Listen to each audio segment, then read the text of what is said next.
Il y a 2 semaines donc, je vous évoquais déjà l'invisible, les anges et tout le Saint-Frusquin, sans oublier le revers de la médaille, les pièges du malin. Et voici la belle fête de la Toussaint et Halloween qui s'entrechoquent et s'affrontent avec, chacun l'a compris, un déficit de notoriété croissant du côté des chrétiens.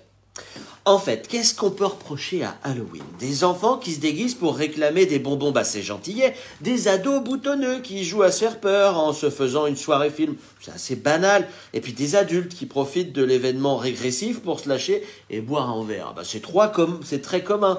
Oui, 3 fois oui, le problème c'est que parfois la tentation est grande pour quelques-uns d'aller plus loin, d'aller acheter un petit pendule, de pratiquer quelques rites, et voilà pourquoi il faut être vigilant et réservé sur ces prochains jours.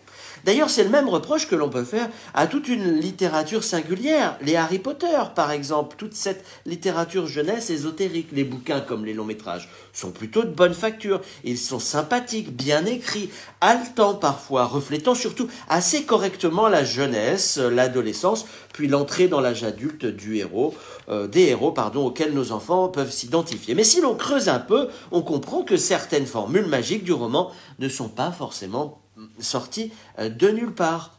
Attention donc avec tout ce matériel ésotérique qui se cache derrière d'anodins loisirs. Parce que la suite, pour cela, je ne vais pas convoquer de grandes théories. C'est d'abord la banalisation du mal, comme une caricature amusante et anodine. Idem pour la violence, pour le sang.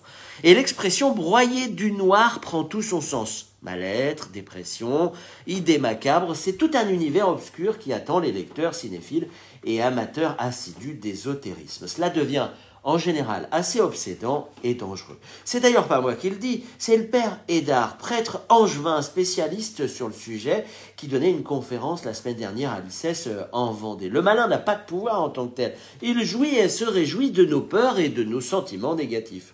C'est la même chose si l'on visionne d'ailleurs trop d'actualités négatives, si l'on fréquente des personnes tristes, déprimées. Tout cela rejaillit inévitablement sur notre quotidien et nos humeurs.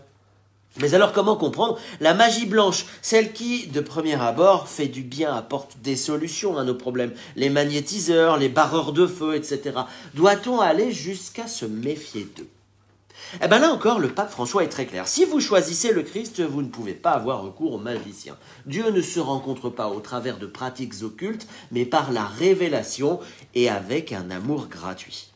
Le père Christophe Thibault, prêtre du diocèse de Metz, précise les choses dans un article de France Catholique il y a un peu plus d'1 an. La magie peut être à l'origine de phénomènes objectivement troublants. Des pratiques occultes peuvent ainsi parvenir à des phénomènes de guérison apparents, mais la guérison n'est en général ni totale ni définitive, contrairement au miracle chrétien. On constate souvent un déplacement du symptôme. Il s'agit en fait d'un déplacement du mal. Un problème somatique peut devenir un problème psychotique ou même spirituel. Que tout cela ne vous empêche pas de distribuer des bonbons aux enfants qui frappent à votre porte ces prochains jours. Ils risquent surtout de finir chez le dentiste qui n'est, lui, ni magicien, ni encore moins faiseur de miracles. À la semaine prochaine.